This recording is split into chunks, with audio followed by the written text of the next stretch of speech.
사도신경 이제 마지막 시간입니다. 7번째 시간인데 나는 영생을 믿습니다라고 하는 제목으로 함께 하나님의 말씀에 은혜를 나누어 보려고 합니다. 사도신경을 전체적으로 좀 한번 정리해 보자면 계속 정리는 하고 있죠, 그렇죠?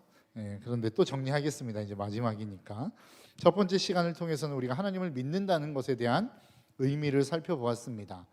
전능하신 하나님, 창조주이신 하나님을 우리가 믿는다고 하는 것은 그 하나님이 만들어 놓은 질서 안에 우리가 순응하며 또 믿음으로 하루하루를 성실하게 살아가는 것이다 라고 말씀드렸고, 예수님을 믿는 이유에 대해서 두 번째 시간에 살펴보았죠. 우리가 어떠한 부귀영화를 누리기 위해서 예수 그리스도를 믿는 것이 아니라 우리가 예수 그리스도를 믿는 것은 그분이 어떤 것으로도 해결할 수 없는 죄의 문제를 우리의 삶 속에 해결해 주셨기 때문에 그분이 유일한 길이기 때문에 우리는 그분을 쫓아가는 것이다 라고 말씀드렸습니다. 그리고 세 번째 시간, 우리가 예수 그리스도를 믿음으로 말미암아 얻을 수 있는 유익에 대해서 생각해 봤죠. 엄청난 축복이나 물질적인 것들, 상황이 확 변하는 그런 것들이 아니라 우리가 목숨을 걸 수 있는, 남자라고 한다면 나를 인정해 주는 사람, 여자라고 한다면 나를 사랑해 주는 사람의 목숨을 걸 수 있다고 이야기하는데, 그러한 존재가 우리의 삶에 생겼다라고 하는 유익이 있다고 여러분들에게 말씀드렸습니다. 그리고 네 번째 시간에는 우리가 성령에 대해서 살펴보았습니다. 그 성령이 우리 가운데 오시면 어떠한 대단한 능력이나 도깨비 방망이와 같은 능력이 주어지는 것이 아니라 우리의 삶의 심판에 대하여, 죄에 대하여, 의에 대하여, 심판에 대해서 깨닫게 하심으로 말미암아 내가 살아가는 삶의 방식, 내가 세상을 바라보는 관점이 바뀌게 되는 것이다 라고 말씀을 드렸습니다. 그리고 다섯 번째 시간에는 주님이 다시 이 땅 가운데 오신다는 것을 우리는 믿는다라고 말씀드렸어요. 그래서 주님이 다시 오실 때에는, 첫 번째 오실 초림 때에는 우리 모든 인간을 용서하고 우리의 모든 영혼들을 품기 위해서 오셨다고 한다면, 재림 때에는 어떠한 사람들을 용서하기 위해서가 아닌 심판의 구주로 오신다라고 말씀드렸습니다. 그리고 지난 시간은 아니지만 지난 시간이죠. 여섯 번째 시간에는 성도의 교제에 대해서 살펴보았습니다. 성도의 교제는 나와 맞는 사람들과의 교제만 이루어지는 것이 아니라 전혀 다른 방향 가운데 있는 사람, 나와 생각이 다르고 마음이 다르고 가치가 다른 사람들과 함께 교제가 가능한가, 이것들을 믿는다라고 말씀드렸습니다. 그래서 믿음의 사람들은 이러한 사람들, 많은 나와 전혀 다른 사람들과의 교제가 가능한 사람들이다라고 말씀드렸어요. 이게 가능한 것은 출발선상이 똑같다고 말씀드렸죠. 그래서 우리는 전부 다 뭐다? 쓰레기다. 그 쓰레기로부터 시작해서 하나님이 우리를 구원하신 놀라운 은혜와 은총으로 말미암아 구원받은 자들이기 때문에 진정한 교제가 이루어질 수 있다라고 말씀드렸습니다. 이제 마지막 시간입니다. 사도신경 마지막 시간, 우리는 영생을 믿습니다라고 하는 제목으로 함께 좀 은혜를 나누어 보려고 하는데요. 우리가 영생을 믿는 믿음의 사람들의 삶의 태도, 그들이 어떠한 방식으로 이 땅을 살아가는지에 대해서 한번 좀 생각해 보고자 합니다. 어떤 한 사람이 행동을 하는 데 있어서는 복합적인 요인들이 있는 것 같습니다. 그냥 단순하게 나오는 행동이 아니라 그 사람의 삶에 자라온 배경, 그리고 그 환경, 지금 가지고 있는 그 사람의 마음의 문제, 여러 가지의 복합적인 요인들이 한데 뭉쳐져서 그것이 행동으로 나오는 것입니다. 그래서 누군가의 행동, 말, 어떠한 삶의 모습, 표정, 이런 것들을 우리가 볼 때에 단순하게 그냥 보여지는 것만으로 그 사람을 판단하거나 평가하거나 비난하게 되어지면 사실 문제가 생깁니다. 오해가 생기게 되어 있습니다. 그래서 사람을 바라볼 때에는 그 사람이 어떠한 배경 가운데 있는지, 어떠한 상황 가운데 있는지, 그 사람이 지금 나를 만나러 오기 전에 어떠한 상황을 겪고 왔는지에 대한 복합적인 이해가 있어야만 사실 우리는 오해하지 않을 수 있다라고 하는 것이죠. 얼마 전입니다. 정확하게 어떤 이야기를 했는지는 기억이 나지 않지만 그 상황은 정말로 분명하게 기억이 나는 것 같습니다. 저와 저희 딸이 이제 대화를 했거든요. 저희 거실에 앉아서 저희 딸이 저에게 뭔가를 막 이야기를 했습니다. 그래서 제가 그 딸의 이야기를 다 듣고 난 다음에 한마디를 던졌어요. 근데 무슨 얘기인지를 잘 모르겠어요. 기억이 안 납니다. 그런데 그 이야기를 듣고 저희 딸이 저에게 했던 이야기가 명확하게 기억이 납니다. 뭐라고 했을까요? 아빠 티야? 이렇게 저한테 이렇게 물어보더라고요.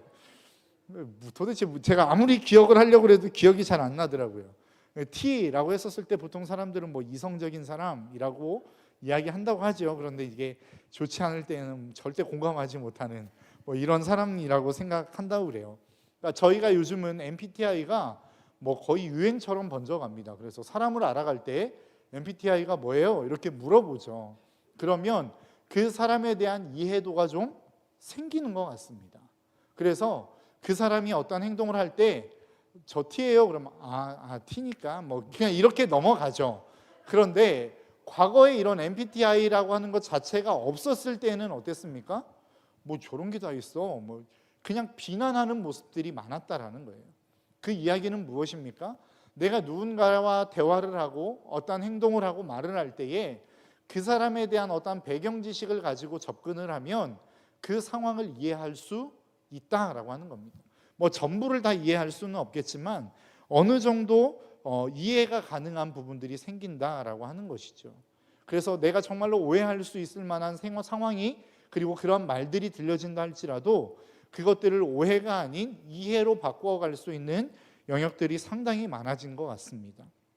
제가 설교 때도 여러분들에게 몇 번 이야기했던 것 같은데요, 제가 진짜 좋아하는 사람이 하나 생겼거든요. 누구냐면 김대호 아나운서입니다. 여러분 혹시 아시나요? 김대호 아나운서 요즘 그 나 혼자 산다에 출연을 하면서 굉장히 떴어요. 그런데 제가 김대호 아나운서부터 시작해서 뭐 MBTI가 나오기 전까지 참 저 안에는 내가 좀 이상한가 이런 생각들이 참 많았거든요. 왜냐하면 저는 극입니다. I입니다. I. 그래서 전에 교회에 있을 때 이렇게 수련회 하면서 MBTI 유행을 검사했는데 I 문항, E냐 이 I냐를 구분하는 문항이 20개잖아요. 그 20개 중에 I만 20개가 나왔습니다. 그래서 이거 조사가 잘못된 것 같아 막 이랬는데 아무튼 그랬습니다.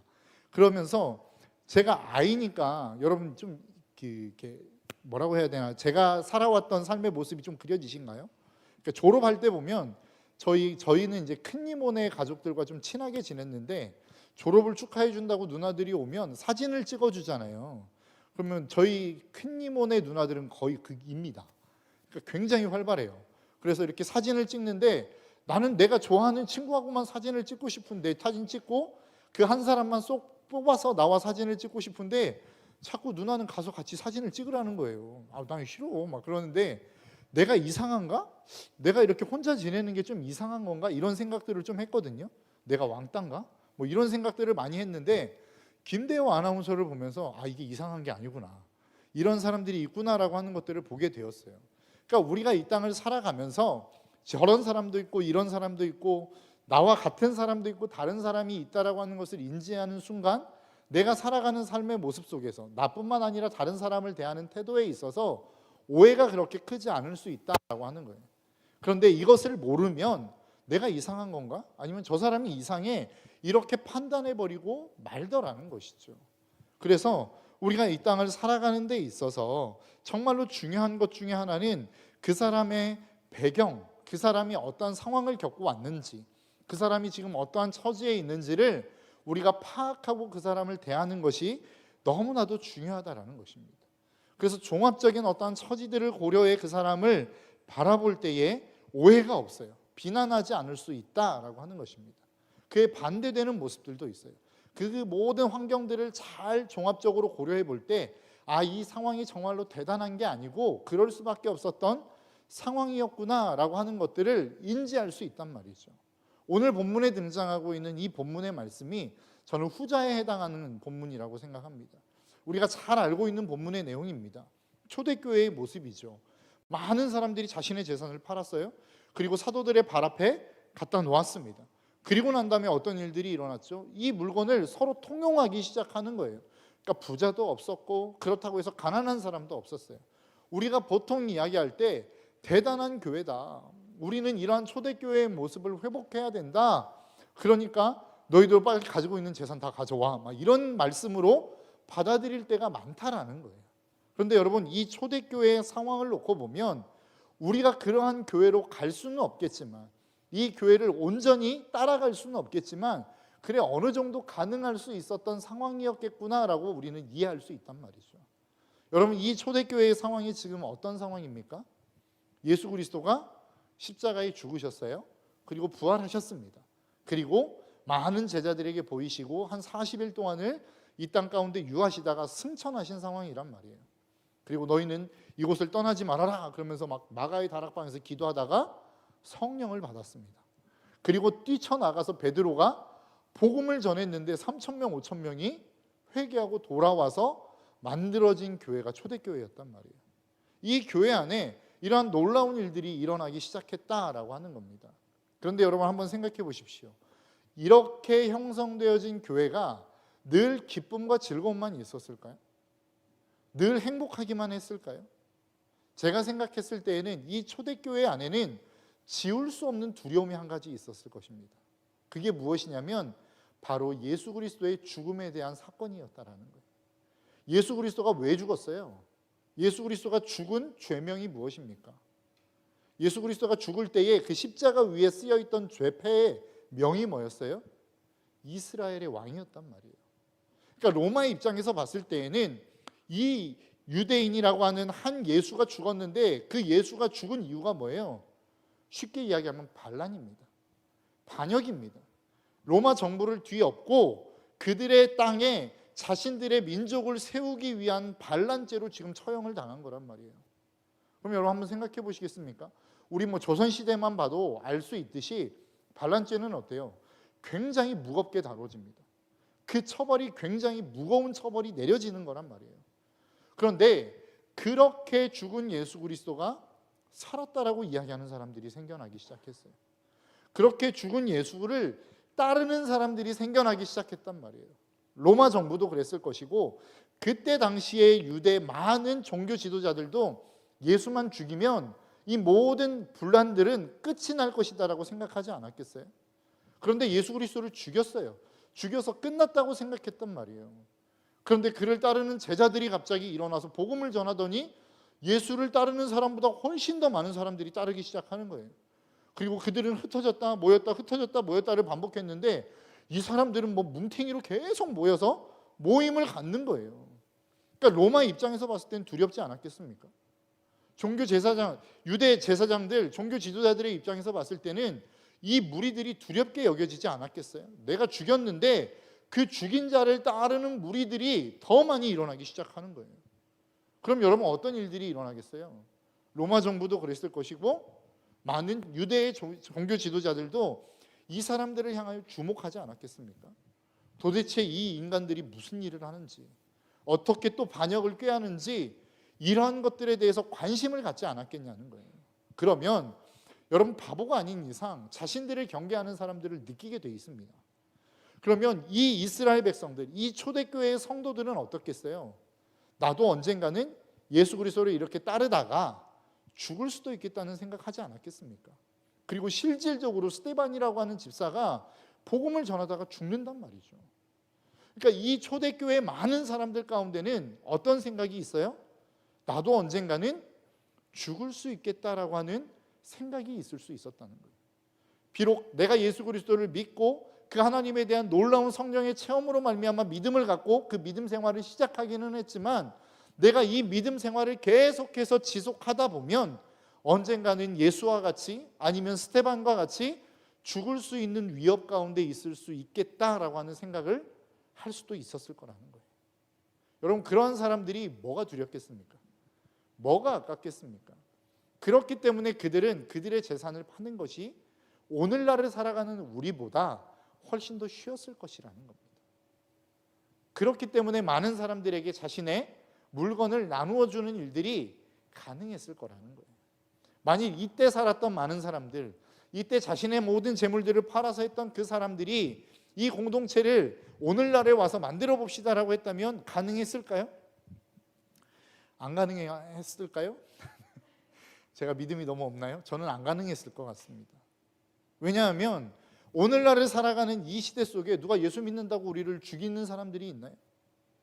총뿌리를 들이대고 우리가 6.25 때처럼 너 이거 이거 하면 안 되겠네요. 예수 믿나요? 막 이렇게 해가지고 북한 말도 아닌데 이상합니다. 죄송합니다. 그런 위협이 우리의 인생 가운데는 없단 말이에요. 그러니까 우리가 가지고 있는 어떠한 현세적인 것들을 포기하는 게 쉽지 않습니다. 여러분 이것은 우리나 아니면 과거뿐만 아니라 역사가 그것을 증명한단 말이에요. 역사를 한번 보십시오. 여러분 4대 문명이라고 이야기하는 많은 문명들이 4대 문명이 있죠. 그 중에 대표적인 문명이 어디예요? 이집트 문명입니다. 이집트 문명은 어디에서부터 시작해요? 나일강에서부터 시작한다고요. 그래서 그러한 지형적으로 놓고 봤을 때 그 애굽이라고 하는, 우리가 부르는 애굽, 이집트라고 하는 땅은 강한 땅이 될 수밖에 없어요. 왜냐하면 나일강이 흐르죠. 정기적으로 범람을 합니다. 그러니까 땅이 비옥해요. 농사를 지으면 잘 되게 돼 있어요. 앞에는 지중해가 있고 홍해가 가로막고 있어요. 뒤쪽은 사막이 가로막고 있단 말이죠. 그러니까 외세가 들어오기도 쉽지 않아요. 그러다 보니까 왕권도 강해요. 그러니까 그 나라는 왕성할 수밖에 없는 조건을 가지고 있는 땅이었다는 거예요. 그래서 그 이집트에서 번성하고 발달했던 게 뭐예요? 이집트 하면 가장 먼저 뭐가 떠오르나요? 피라미드 아니에요? 피라미드가 결국 뭐예요? 사후의 세계를 정말로 어떻게 잘 살 수 있을까를 고민하다가 나온 게 피라미드란 말이에요. 미라고. 근데 우리가 똑같이 문명이라고 하는 4대 문명의 발상지라고 하는 메소포타미아 문명, 티그리스강, 유프라테스강 그 주변을 통해서 발전한 메소포타미아 문명은 어때요? 온 땅이 열려 있어요. 그러니까 누구나가 다 침범할 수 있는 땅이란 말이죠. 그리고 범람은 하긴 하는데 이게 정기적인 범람이 아니에요. 비정기적인 범람이에요. 우리나라도 요즘 홍수 때문에 피해를 보잖아요. 정기적인 범람은 축복이지만 비정기적인 범람은 재해입니다.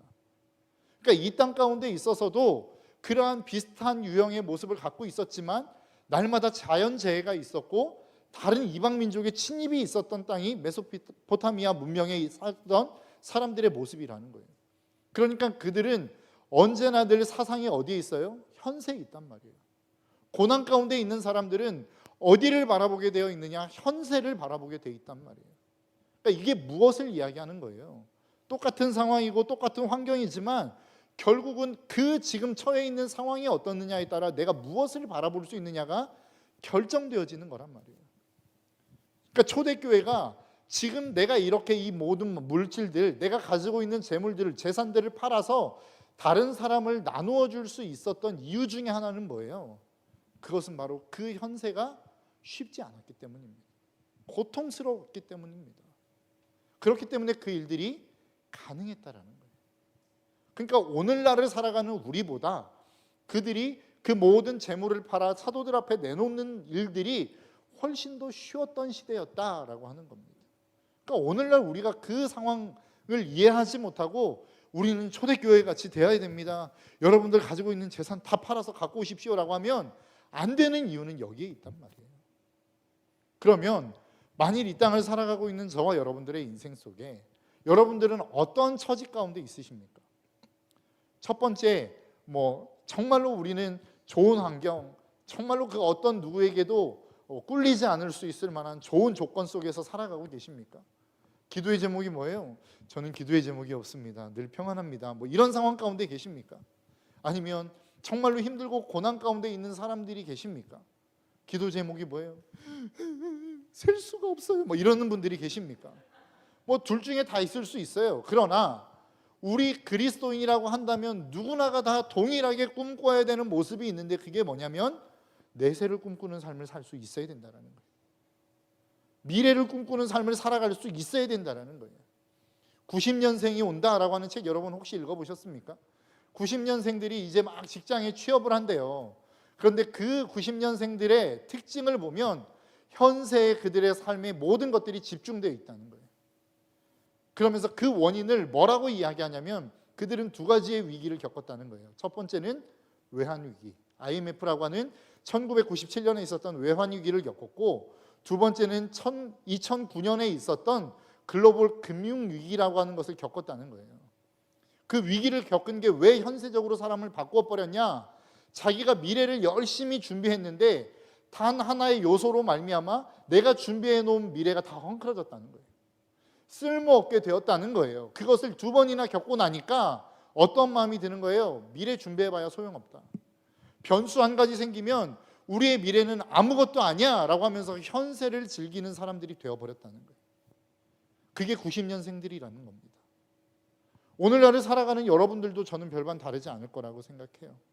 오늘을 살아가고 있는 우리의 삶 속에 여러분 미래를 준비하며 미래를 생각하며 미래를 위해서 무엇인가를 대단하게 준비하시는 분들 계십니까? 많은 젊은이들 가운데는 그런 사람들이 별로 없는 것 같아요. 왜요? 지금 현실이 힘들거든요. 지금 당장 취업이 안 되거든요. 지금 당장 직장 생활이 고통스럽거든요. 그러니까 우리가 꿈꾸는 건 뭐예요? 지금 이 현세 속에서 빨리 벗어나고 싶고 빨리 탈출하고 싶은 게 우리들의 삶의 모습이라는 거예요. 그러니까 내가 지금 돈을 써서라도, 내가 쇼핑을 막 해서 기분 전환을 해서라도 이 상황 가운데서 벗어나고 싶은 거라고요. 여행을 가서 기분 전환을 통해서 내가 지금 겪고 있는 이 고통 속에서 빨리 벗어나고 싶은 거라고요. 그래서 이 현세를 즐기는 게 여러분들의 세대란 말입니다. 그런데 성경은 끊임없이 우리에게 무엇을 말씀하고 있어요? 너희들에게는 영생이 있다는 거예요. 너희들에게는 지금 이 땅이 끝이 아니라는 거예요. 지금 이 땅을 살아가는 너희의 삶이 끝이 아니다라고 끊임없이 우리에게 말씀하고 있는 거란 말이에요. 그럼 여러분 한번 생각해 보시겠습니까? 아까 역사를 통해서도 이야기했던 것처럼 누가 미래를 꿈꿀 수 있어요? 어떤 사람이 미래에 대해서 꿈꾸며 미래를 준비하며 미래를 대비합니까? 지금의 시대에 내가 살아가고 있는 이 현재의 시간을 풍요롭게 보내는 사람이 미래를 꿈꿀 수 있는 거예요. 지금의 삶 속에서 무엇인가 즐겁고 행복한 사람이 이 행복이 영원히 이어졌으면 좋겠다라고 하는 마음으로 미래를 꿈꾸는 거란 말이에요. 그럼 여러분 한번 생각해 보시겠습니까? 우리가 그토록 고통스러운 삶을 살아가고 있다면 우리는 미래를 꿈꿀 수 없는 사람들이란 말이에요. 미래를 기약할 수 없는 사람들이란 말이에요. 미래를 소망할 수 없는 사람들이란 말입니다. 오늘 사도신경을 보는 마지막의 말씀 가운데 여러분 초대교회 사람들이라고 해서 별반 달랐나요? 우리보다 환경이 좋았나요? 아니에요. 그들은 수없는 박해를 겪어온 사람들이에요. 네로의 박해를 겪어왔고 수많은 죽임과 이렇게 우리가 보통 이야기하는 카타콤이라고 이야기하죠. 지하 동굴 속에서 태어나서 평생을 거기서 살다가 죽는 사람들도 있을 만큼의 고통과 어려움을 겪었던 사람들이 이 사도신경을 고백했던 사람들의 삶의 모습이란 말이에요. 그럼 이들은 그 고통 속에서 어떻게 영생을 기대하고 소망할 수 있었느냐라고 하는 겁니다. 어떻게 그것을 꿈꿀 수 있었느냐라고 하는 겁니다. 그것은 그들의 인생 속에 하나님이 주시는 풍성함이 있었기 때문에 가능하지 않았겠습니까? 이 세상이 주는 어떠한 즐거움, 편안함, 어떠한 물질과 권력과 인기가 주는 어떠한 만족감이 아닌 진짜 우리의 인생 가운데 채워야 될 것들을 채워주시는 하나님의 은혜와 능력이 그들의 삶 가운데는 있었다라는 거예요. 여러분, 저는 저와 여러분들의 인생이 그러한 삶이 좀 되었으면 좋겠습니다. 우리가 보통 그런 이야기 하죠. 하나님의 나라는 이미 우리 가운데 임했다는 거예요. 그 하나님의 나라를 우리가 맛볼 수 있다고 한다면, 이 땅 가운데서 그 하나님의 나라를 누릴 수 있다고 한다면, 여러분, 이 하나님의 나라를 우리는 영원토록 누리고자 하는 꿈이 생기지 않겠습니까? 그 소망이 생기지 않겠습니까? 하나님의 성령이 우리 가운데 오셔서 그 하나님의 나라를 우리에게 맛보게 하셨다고 한다면, 이 하나님의 나라 나 영원토록 누리고 싶어라고 하는 소망이 생기지 않겠어요? 사도신경에서 고백하고 있는 나는 영생을 믿습니다라고 하는 이 영생은 그러한 의미의 영생이란 말이에요. 단순하게 죽기 싫어서 아둥바둥하며 나는 영생하고 싶습니다라고 하는 그러한 영생의 의미가 아니라 정말로 내가 이 땅 가운데서 맛볼 수 없었던 그 하나님의 나라의 행복과 기쁨과 평강을 나는 영원토록 누리고 싶습니다. 그리고 나는 이것들을 영원히 누릴 수 있음을 믿습니다라고 하는 신앙 고백이란 말이에요. 그럼 이 신앙 고백은 어디에서부터 시작하는 거예요? 이 땅에서 하나님의 나라를 누리는 것에서부터 시작하는 거란 말이에요. 많은 사람들이 그런 이야기 하죠. 하나님을 믿으면 영생합니다. 그럼 뭐라고 이야기해요? 이런 고통스러운 영생이라면 차라리 그냥 죽는 게 낫습니다. 이렇게 이야기하지 않나요? 전도하다 보면 이런 사람 진짜 많이 만납니다. 예수 그리스도를 믿으면 하나님이 우리에게 영생을 선물로 주십니다. 이렇게 이야기의 복음을 전하면 정말로 삶이 힘들고 고통스러운 사람들은 뭐라고 이야기하냐면 이런 삶이 영원토록 지속된다면 자기는 예수 안 믿겠다는 거예요. 이런 아픔이 영원토록 계속된다면 나는 예수 믿고 싶지 않다는 거예요. 그런데 진짜 성경이 말씀하고 있는 영생이라고 하는 것은 그런 의미가 아닙니다. 정말로 가장 좋은, 이 세상의 그 어떤 것으로도 표현할 수 없는 그 하나님의 은혜와 감격과 기쁨을 맛본 그 삶, 그 삶이 영원토록 지속되는 것을 말하는 거란 말이에요. 단순히 내가 이 땅 가운데 겪고 있는 수많은 고통과 아픔과 근심과 걱정들을 품고 그냥 목숨만 부지하며 영원토록 사는 것을 이야기하는 게 아니란 말이죠.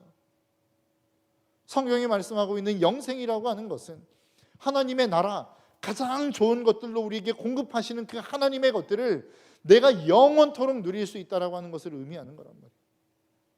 사도들이, 예수 그리스도를 믿었던 믿음의 사람들이 하나같이 고백했던 영생을 믿습니다라고 하는 고백은 그 고백이란 말이에요. 여러분들의 마음 가운데 영생을 꿈꾸십니까? 여러분들의 인생 속에 저도 영생했으면 좋겠어요라고 하는 이 마음과 소망이 있으십니까? 아니면 정말로 복음을 전하면서 만났던 사람들과 같이 이런 삶의 영생이라고 한다면 저는 더 이상 안 살고 싶습니다, 이러한 마음을 가지고 계시는 분들이 계십니까? 여러분들은 어떠한 삶의 모습 쪽에 무게를 두고 살아가고 계십니까? 하나님은 우리에게 영생을 약속하고 있어요. 그 영생은 단순하게 어떤 기리적인 시간적인 그러한 영원한 영생을 이야기하는 것이 아니라 그 영생 안에는 예수 그리스도의 생명이 담겨 있는 영생이란 말이에요. 하나님의 함께 하시는 영생이란 말이에요. 근데 여러분 한번 생각해 보십시오. 영생이라고 하는 것은 두 종류가 있습니다. 지금 이야기하는 것처럼 하나님의 나라를 누리는 영원한 생명, 그 하나님이 주시는 가장 좋은 것들로 내 영원토록의 삶이 지속되어지는 영생이 있는가 하면, 이 인생에 있어서의 내가 겪을 수 있었던 가장 고통스러운 고통보다 더 큰 고통으로 영생을 살아가야 되는 영생도 있다는 거예요. 제가 여러분들에게도 말씀드렸잖아요. 내가 예수 그리스도를 처음 믿기 전에 예수 그리스도를 믿지 않으면 죽습니다 라고 이야기하면 이 땅 가운데서 열심히 즐기다가 죽으면 그만이지 이런 생각 제가 했다니까, 이 바보 같은 생각을. 그런데 죽는 게 끝이 아니란 말이에요. 성경이 이야기하고 있는 죽음이라고 하는 것은 지금부터 내가 시작하여 내가 죽는 순간에 어떤 의식이 사라지고 모든 것이 내 인생의 한순간에 사라지는 것을 의미하는 것이 아니라 내 인생에 있어서의 가장 고통스러운 그 고통을 가지고 평생을 살아가는 것이 죽음이란 말이에요. 그렇기 때문에 우리는 예수 그리스도를 믿는 것이고 그 예수 그리스도의 십자가의 사건이 우리에게 유일한 희망이라고 이야기하는 거란 말이에요. 여러분, 이 사실을 잊지 않았으면 좋겠습니다. 우리의 삶의 그 영생, 어떤 종류의 영생을 선택할 것이냐, 그것은 이 시간을 살아가는, 이 육신을 가지고 살아가는 이 삶의 모습 속을, 그 삶을 통하여 우리는 결정되어지는 거예요. 저와 여러분들의 삶이 하나님이 주시겠다라고 말씀하시고 약속하시는 그 영생의 축복을 누리는 저와 여러분들의 삶이 되시기를 주님의 이름으로 축복합니다. 여러분 꼭 기억하십시오. 하나님은 우리에게 영생을 주십니다. 그러나 우리가 예수 그리스도를 믿지 않는 삶으로 이 땅을 마감한다 할지라도 우리의 삶에는 영생이 있습니다. 우리의 삶에는 두 종류의 영생이 기다리고 있다라고 하는 사실을 여러분 잊지 않으셨으면 좋겠어요. 어떠한 영생을 선택할 것인가는 지금 이 땅을 살아가고 있는 매 순간순간의 삶을 살아가는 여러분들의 선택에 달려 있습니다. 하나님은 우리에게 강압적이지도 않아요. 하나님은 우리에게 자유의지라는 것을 주셨습니다. 내가 무엇을 선택하든 하나님은 그 선택을 우리에게 할 수 있도록 자유의지라고 하는 것을 주셨어요. 그러나 그 자유의지를 가지고 선택한 그 선택의 결과의 책임은 여러분에게 있습니다. 그 어느 누구도 그 선택에 대하여 책임져 주지 않아요. 그래서 제가 여러분들에게 말씀드리잖아요. 목사라고 해서 여러분들이 주님 앞에 서는 그날에 내가 여러분들을 위해서 해줄 수 있는 무엇인가가 하나도 없어요. 있었으면 좋겠는데 없어요. 여러분들이 이 땅을 살아가며 선택하는 그 선택이 여러분들의 영원한 삶을 결정하는 것입니다. 단순히 목회자가 할 수 있는 일이라고 한다면 여러분들이 그 영생의 길, 하나님이 주실 영생의 길을 선택할 수 있도록 하나님의 말씀을 가르치고 권면하고 여러분들을 위해서 기도해 주는 것이 제가 할 수 있는 전부입니다. 그 후에는 여러분들의 선택에 달려있는 거예요. 여러분 어떤 선택을 하시겠습니까? 우리의 삶에는 영생이 있습니다. 여러분 이 영생을 믿으셨으면 좋겠어요. 하나님이 주시는 하나님의 나라에서 그 하나님의 나라를 누릴 수 있는 영생이 있는가 하면 우리가 흔히 이야기하는 지옥, 정말로 우리의 인생의 가장 고통스러운 그 순간이 영원토록 지속되어지는 지옥의 영생도 기다리고 있는 거예요. 우리가 그 영생을 믿는다는 것은 이 두 종류의 영생이 우리의 인생 가운데 있음을 믿는 것이고, 나는 그 하나님과 함께하는 영생을 선택하겠다라고 하는 신앙의 고백을 가지고 나아가는 것이 믿음의 삶을 살아가는 사람들의 모습이라는 사실을 저와 여러분들이 잊지 않았으면 좋겠습니다. 이 시간 우리 좀 함께 좀 찬양하며 나아갔으면 좋겠는데요. 여러분들이 잘 알고 있는 찬양입니다. 청년의 기도라고 하는 찬양인데요. 여러분 가사 잘 아시죠? 내게 주신 모든 것 주께 감사드리며 많은 재물보다 더 복음을 선택하고 화려한 길이 아니라 진리의 길을 걷는 거룩한 주 예수의 청년 되게 하소서. 불의로 얻는 복은 당당히 포기하고 하나님 보시기에 정결한 그릇 되어 이 땅에 날 보내신 하나님의 뜻대로 주 영광 위에 사는 청년 되게 하소서. 내 이름 내려놓고 예수의 이름 들고 어두운 세상 속에서 작은 생명빛 되어 천하보다 소중한 한 영혼 살리는 삶 예수님 닮아가는 청년 되게 하소서. 사실 세상적인 관점으로 보면 불가능한 삶입니다. 바보 같은 삶입니다. 그러나 영생을 꿈꾸는 사람들만이 살아갈 수 있는 삶이라는 것을 여러분 꼭 기억할 수 있었으면 좋겠어요. 그 마음을 담아 우리 함께 찬양하며 나아가기를 소망합니다.